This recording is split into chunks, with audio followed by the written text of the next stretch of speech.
안녕하세요. 남인숙 작가예요. 오늘은 A님 사연 들어볼게요.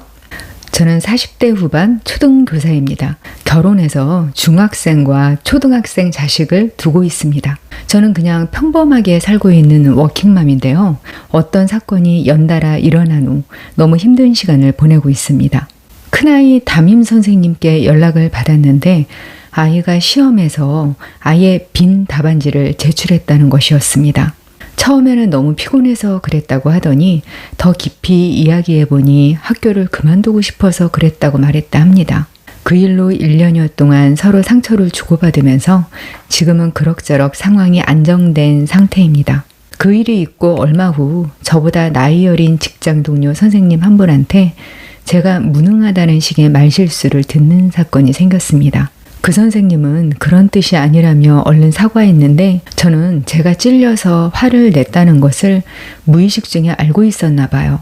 사실 아무 일도 아닌데 그 일을 기점으로 제가 좀 이상해진 느낌입니다.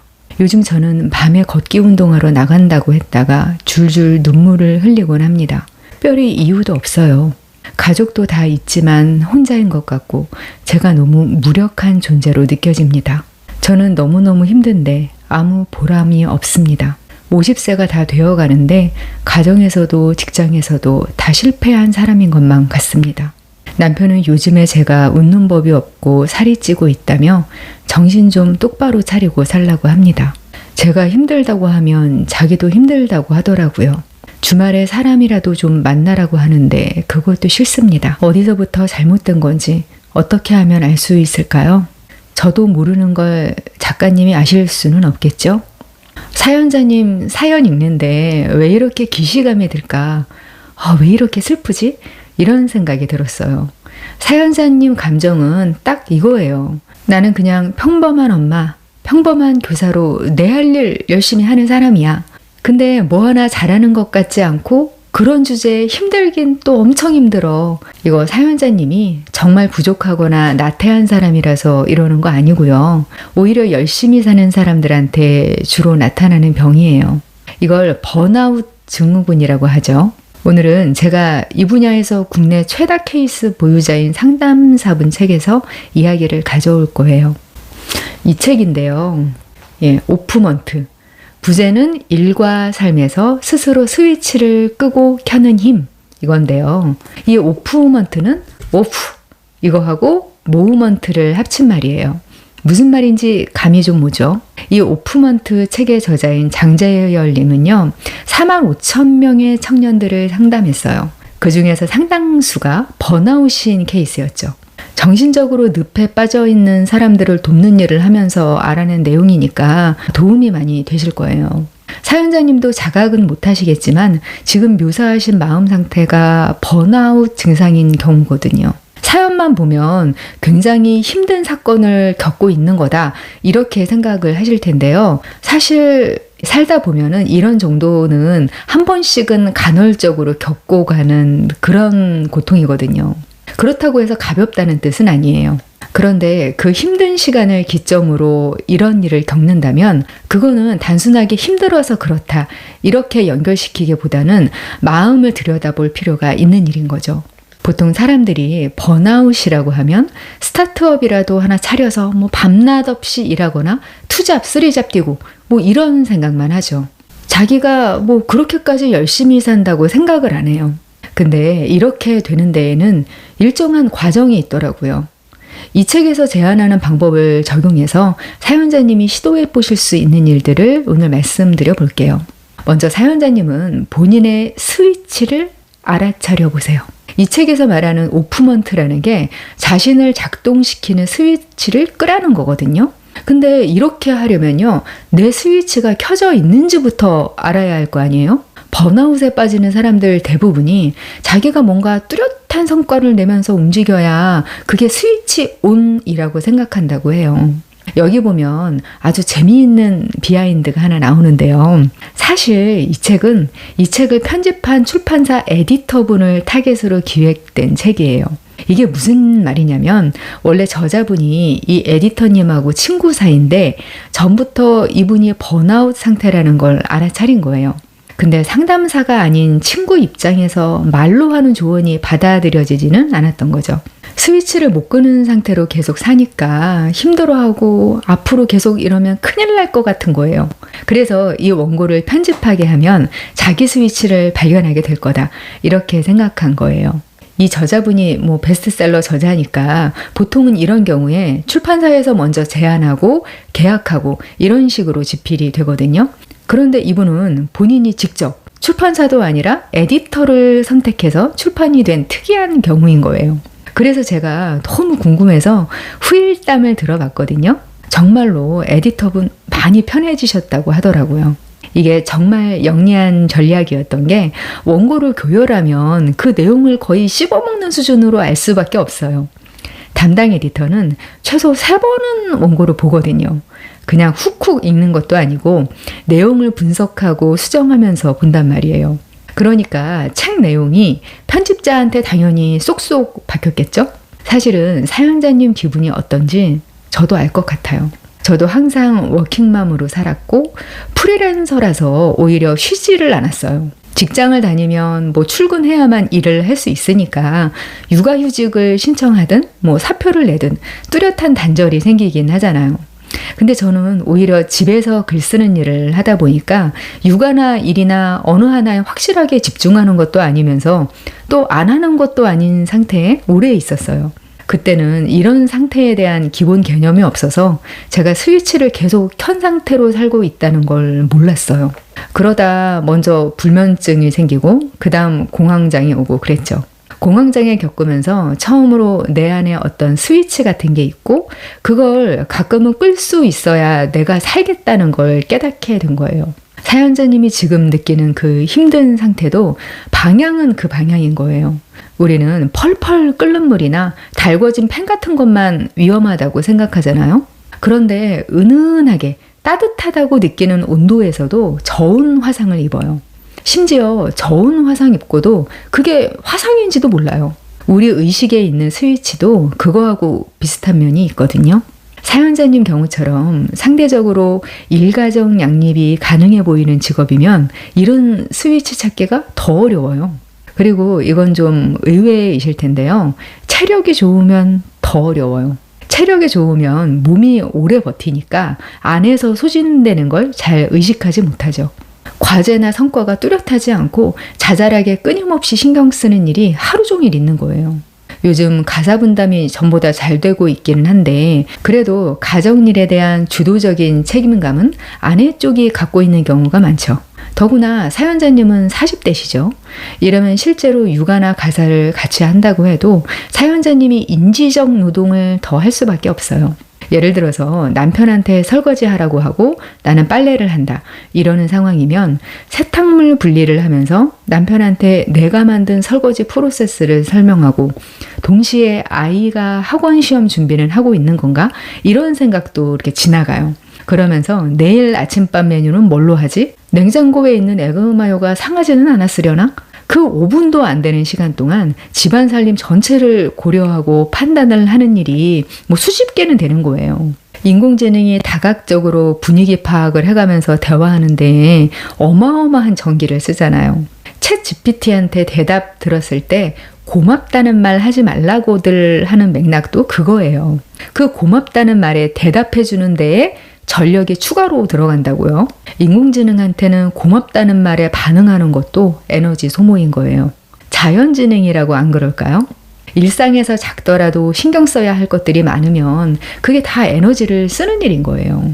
책에 나오는 실제 사례를 하나 들려드릴게요. 이 상담센터에 20대 청년이 찾아왔대요. 이분이 형편이 어려운데 작가가 되고 싶어서 생활비를 버는 일을 낮에 하고 밤에 글을 쓰는 생활을 하고 있었대요. 근데 상담하고 싶은 내용이 뭐였냐면 지금 5시간 자면서 이 생활을 계속하고 있는데 어떻게 하면 잠을 더 줄이면서도 맑은 정신을 유지하면서 정진할 수 있겠냐. 이게 궁금한 거였대요. 그 얘기를 듣고 상담센터가 뒤집어진 거예요. 이 친구 이러다 큰일 나겠다. 그래서 마음을 바꿔야 한다고 설득을 했대요. 당신 그러다가 큰일 난다. 지금 5시간 자는 것도 부족하다.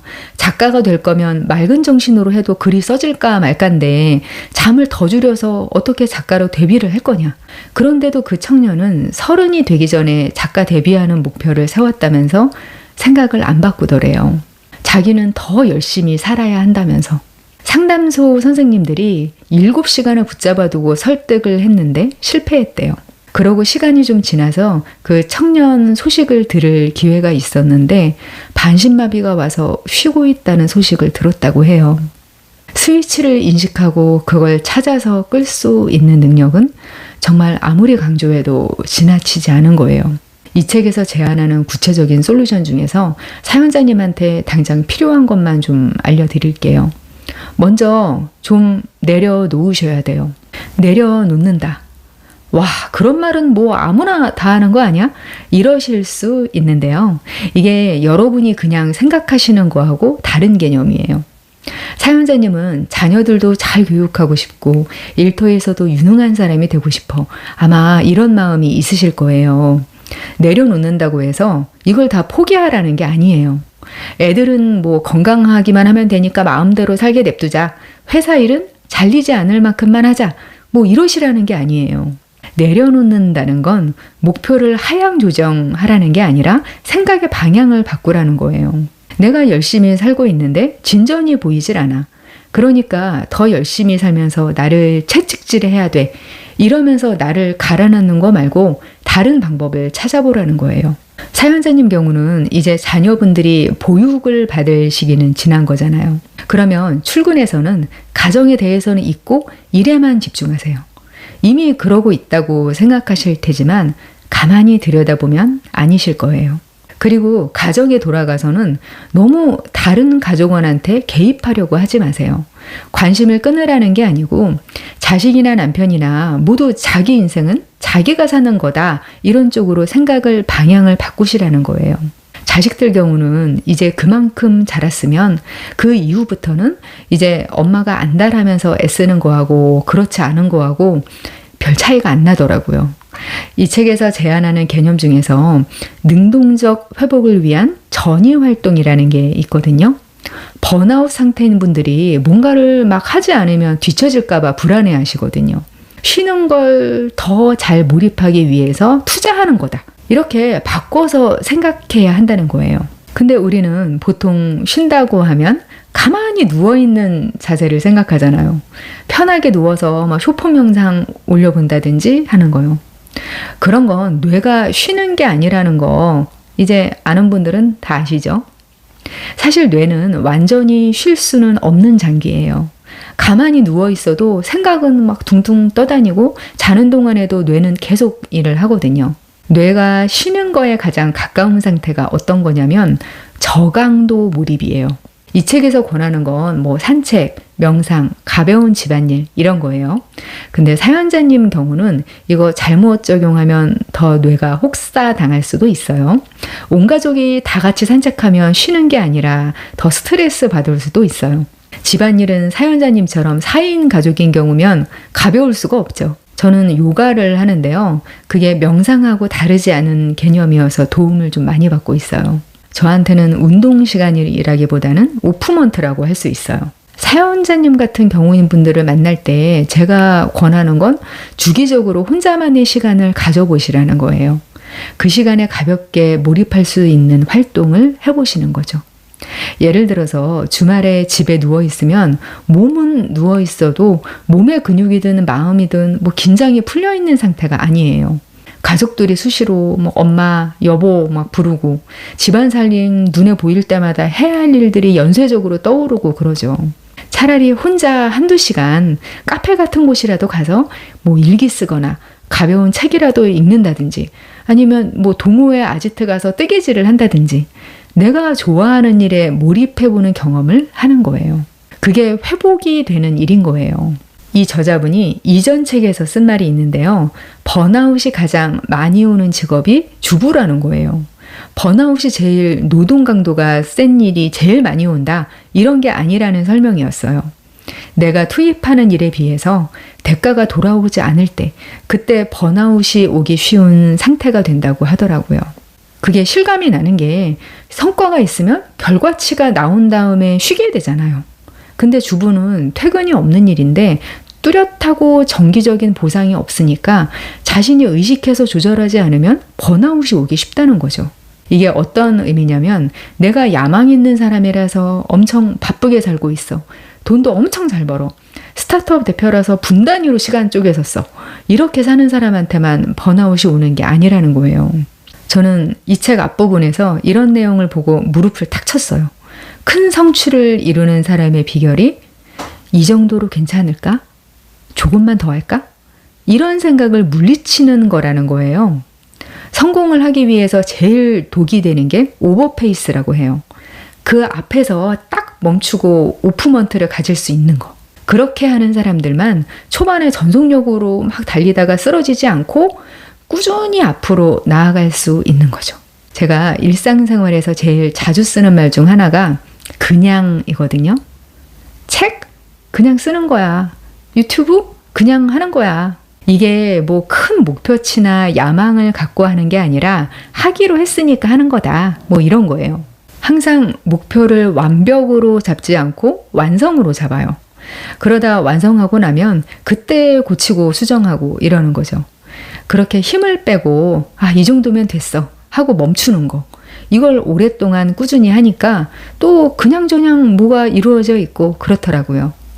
이분이 이전 책을 쓰면서 번아웃이나 고립감 문제로 좌절된 사례자 230명을 상담했다고 해요.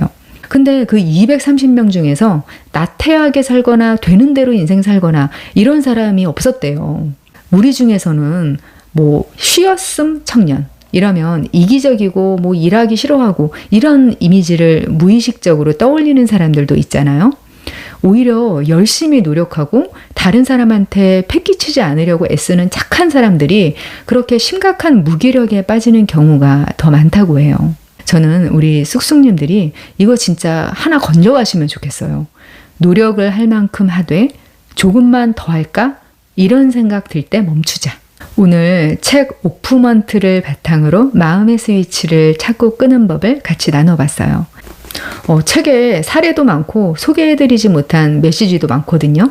너무 열심히 사는 게 기본값인 우리 한국인들이 꼭 알아야 할 내용이니까 책을 구매하셔서 읽으시면 도움 될 거예요. 관심 가져주세요. 오프먼트 구매 링크 고정 댓글에 걸어 놓을게요. 저는 다음 이 시간에 여기서 다시 만나요. 기다릴게요.